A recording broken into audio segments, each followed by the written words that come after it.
beberapa federasi gitu ya, ketumnya suka masuk ke ikut kasih motivasi. Kalau Mas Michael gimana?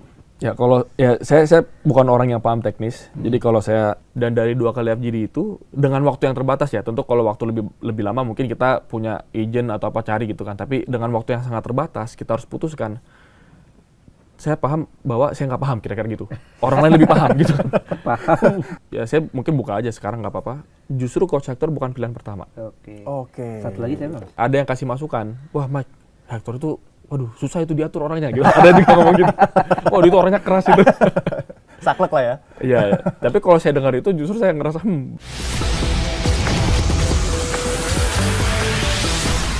Mas Victor kan pasti memantau tuh ya. Kadang-kadang suka masuk ke ruang ganti pemain nggak Mas? Kan beberapa federasi gitu ya, ketumnya suka masuk ke ikut kasih motivasi. Kalau Mas Michael gimana? ya kalau ya saya bukan orang yang paham teknis. Jadi kalau saya bicara langsung ke pemain, saya malah takut saya salah ngomong gitu. Dan saya juga lihat coach Hector sudah menguasai tim kita dan coach Hector juga punya pemahaman yang sangat tajam. Beliau itu masternya banyak, saya sampai lupa masternya ada apa aja gitu. Tapi sport science-nya ada, sport management, dari sisi bisnis olahraga, dari sisi psikologi olahraga, coach Hector sudah paham. Jadi saya pikir bukan bicara ruang ganti aja ya, tapi di banyak kesempatan. Saya berusaha membatasi interaksi saya dengan pemain. Karena bagi saya penting bagi pemain di futsal ya. Maksudnya saya nggak bicara ini.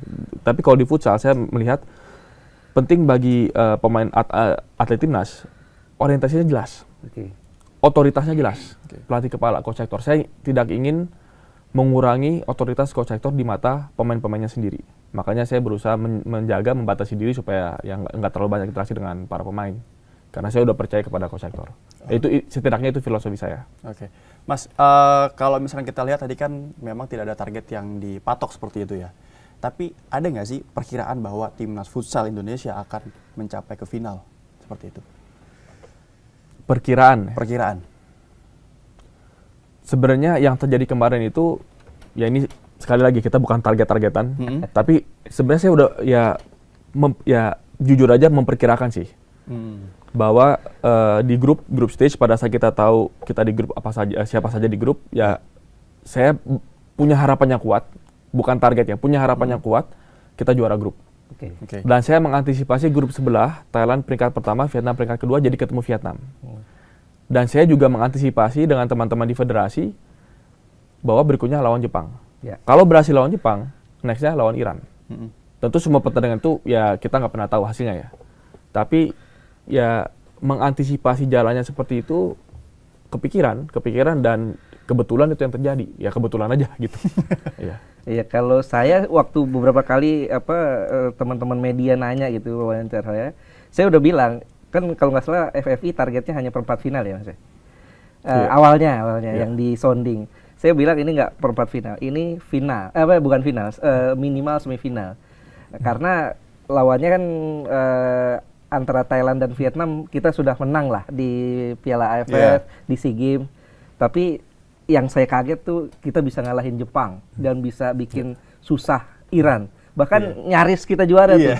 Itu cuma satu kurangnya Mas. Faktor luck aja.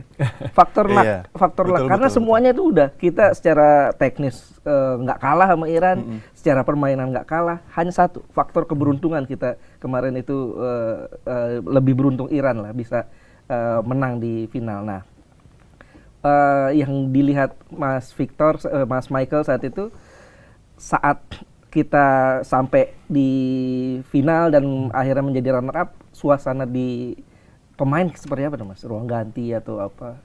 Ya jujur sekali lagi kalau bicara suasana, jujur saya dan kami ya mungkin dari federasi nggak banyak benar-benar langsung ke para pemain ya. Jadi kalau bicara suasana pastinya sepertinya tim kepelatihan yang lebih paham gitu ya.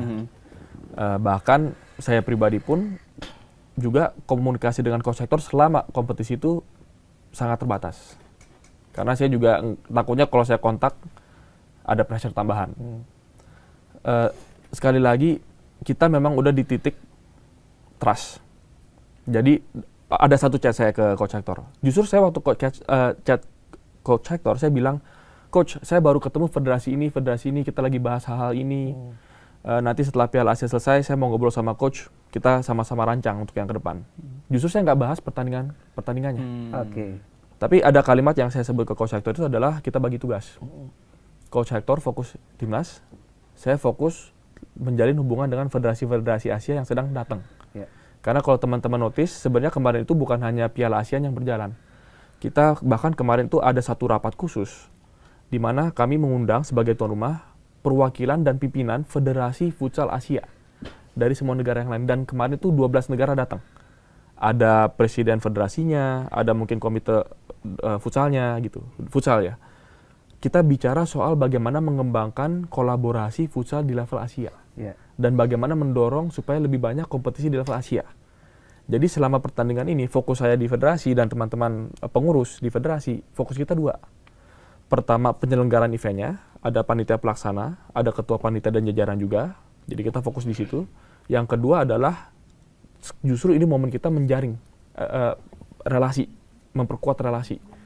Prestasi timnas, jujur aja, di luar kendali kita di federasi. Yeah. Itu pelatih kepala dan tim. Jadi di chat saya dengan Coach Hector, saya menjelaskan perkembangan yang terjadi di luar timnas. Dan saya bilang Coach Hector, nanti setelah selesai kita follow up ini. Komunikasi kita dengan Afghanistan, dengan Uzbekistan, dengan Iran, dan seterusnya. Gitu. Nah, beberapa waktu lalu sempat viral tuh di media sosial. Kalau nggak salah saat kita dapat medali emas ya Mas. Waktu media mau wawancara Mas Michael bilang, enggak, pemain aja. Wawancara pemain aja, ini pestanya mereka gitu. Itu viral tuh Mas. Yeah. Ini agak janggal menurut saya ya dari kebiasaan pengurus-pengurus di federasi gitu ya.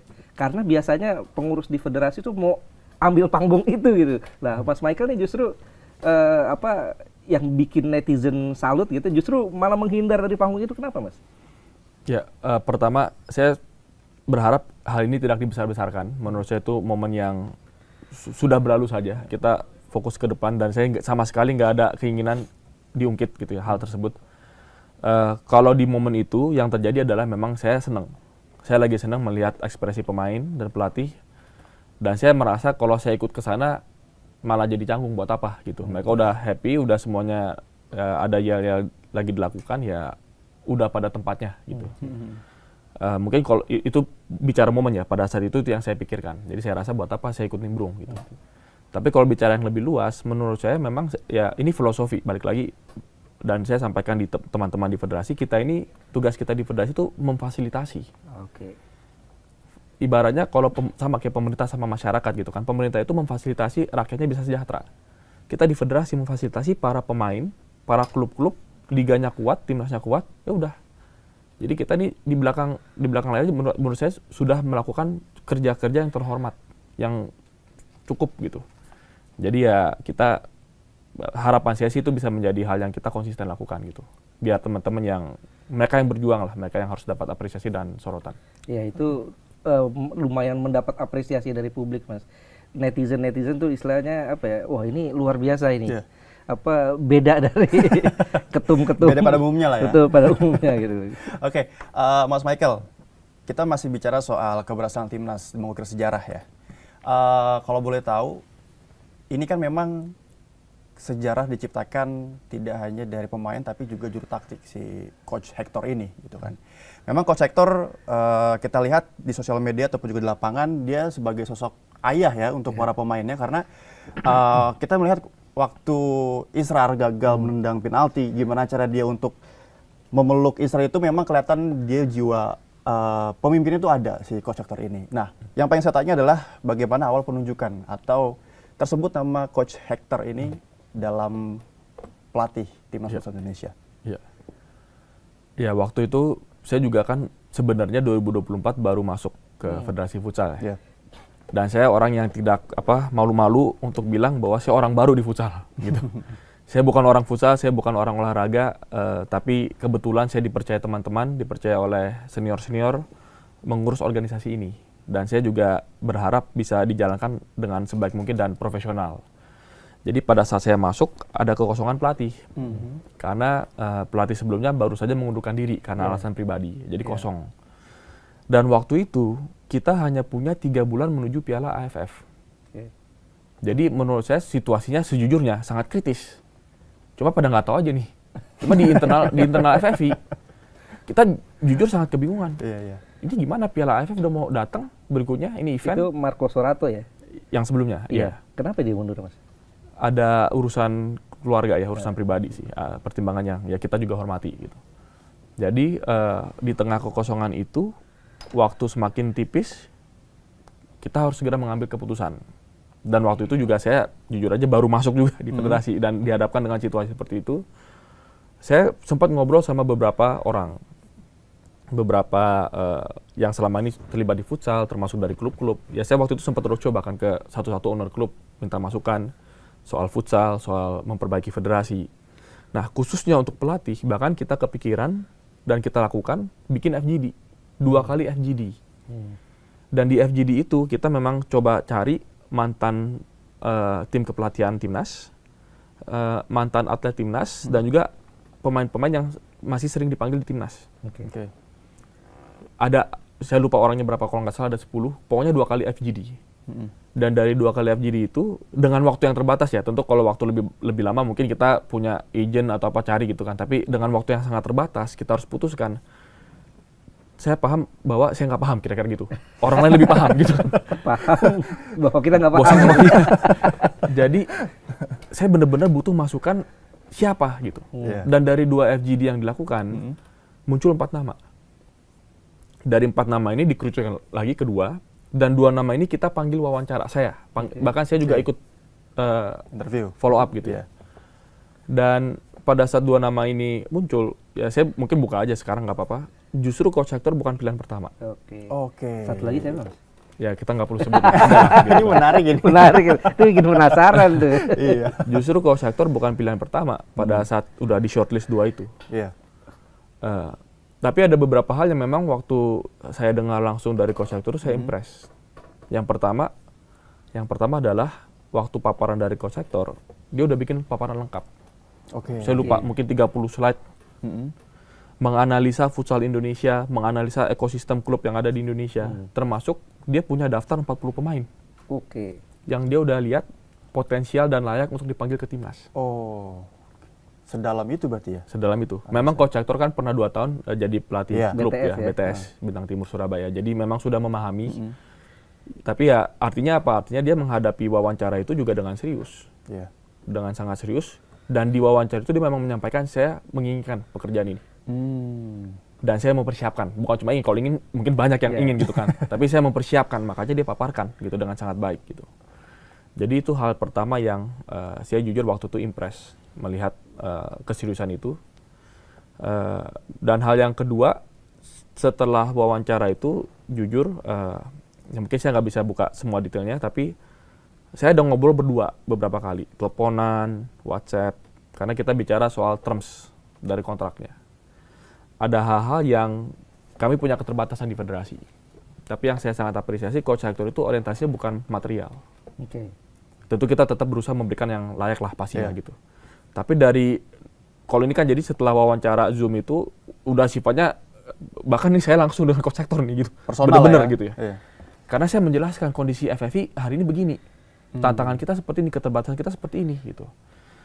Dan kita negosiasi, udah sampai levelnya di situ, benar-benar sampai saya telepon-teleponan sama Coach Hector menjelaskan gitu. Kita mau memberikan apresiasi yang layak, tapi keterbatasan kita seperti ini gitu. Dan dari interaksi itu, saya benar-benar bisa merasakan dia itu serius mau membangun legacy yang kuat, memajukan futsal Indonesia. Bukan soal hitungan angka, bukan soal fasilitas. Karena ya kalau ini kan detail kontrak ya.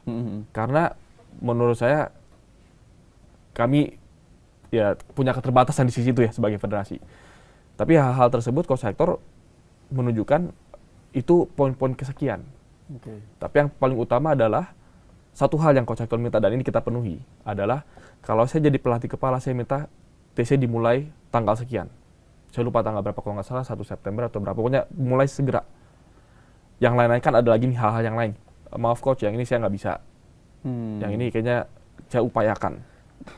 Tapi kalau yang ini, Coach Hector bilang, tapi Mike, kalau yang ini saya wajib.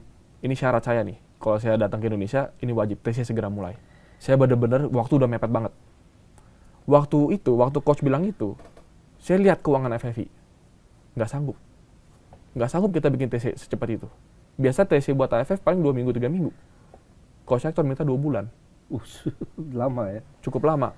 Karena memang ya, kita paham juga, ini kan pelatih baru. Iya. Tiba-tiba dengan proses yang begitu cepat, untuk akhirnya direkrut, harus langsung mempersiapkan kompetisi yang signifikan dalam waktu yang terbatas. Betul. Jadi menurut saya sebenarnya permintaannya masuk akal. Jadi pada saat Coach Hector minta itu, saya pertimbangkan ya kita harus fair. Jangan juga kita rekrut pelatih dipersiapkan dia untuk gagal. Ya. Kalau Coach Hector, saya justru poin lain yang kita setujui, yang ini kita nggak setujui. Dia datang, mungkin fasilitasnya lebih lengkap, tapi ujungnya gagal, kan kasihan dia. Kita nggak bertanggung jawab, kita sama dia. Jadi justru hal ini dan ini yang saya suka dari Coach Hector. Justru poin-poin yang lain bagi dia, kalau ini nggak bisa, nggak apa-apa. Padahal justru secara pribadi ini lebih penting ya. Iya. Tapi kalau kita benar-benar mau mengejar AFF, ini wajib. Jadi kalau ada sumber daya dari FFI, fokus di sini. Dan waktu itu sebenarnya saya ingat, ini pun kita juga sebenarnya nggak sanggup gitu. Tapi akhirnya karena akhirnya kan kita juga pendekatan ke pemerintah, kita dibantu, ada bantuan dari APBN juga untuk persiapan AFF gitu, akhirnya bisa terlaksana. Tapi kira-kira itu yang terjadi ya, dinamika di awal, dan itu kenapa dari awal itu saya punya trust yang tinggi. Bahkan sebelum medali emas SEA Games, bahkan sebelum kita juara AFF, dari tahap itu saya punya keyakinan ini orang yang tepat. Yang saya ingin, ya harapannya kita Federasi Futsal bisa berikan kesempatan kepada orang ini membuktikan dirinya dan keseriusannya membangun futsal di Indonesia, dan terbukti. Iya, itu jelang Piala AFF 2024 ya. Saat itu Coach Hector masih di BTS nggak? Waktu itu udah kembali ke Spanyol. Jadi memang ada 1 tahun beliau di Spanyol, saya mungkin kurang tahu pada kalau nggak salah ada fokus ke pendidikan tertentu yang lagi dilakukan. Tapi memang waktu itu lagi nggak memegang klub. Ya artinya nggak perlu bernegosiasi dengan BTS ya. Bisa langsung merekrut lah kalau. Bisa langsung. Ya. Tapi pastinya saya waktu itu juga sempat tanya ke BTS juga, pengalaman kalian waktu Coach Hector pegang gimana. Dan bukan cuma BTS yang saya tanya, saya beberapa orang lagi saya tanya, ada yang kasih masukan, wah Mike, Hector itu, waduh susah itu diatur orangnya gitu. Ada juga ngomong gitu, oh itu orangnya keras itu. Saklek lah ya. Iya, tapi kalau saya dengar itu justru saya ngerasa, ya bagus lah kalau dia punya pendirian gitu kan. Kalau saya justru melihatnya, di satu sisi mungkin keras, kelihatannya gitu ya, orangnya keras. Memang orangnya belak-belakan, kalau ngomong ke saya pun apa adanya gitu. Dia nggak suka, dia ngomong nggak suka. Walaupun kita federasi ya. Tapi kalau dia nggak suka, dia akan bilang nggak suka. Kalau dia bilang yang federasi lagi lakukan, Mike, ini salah. Dia benar-benar akan kontak, minta waktu ketemu saya, dan bilang ke depan muka saya, lu salah.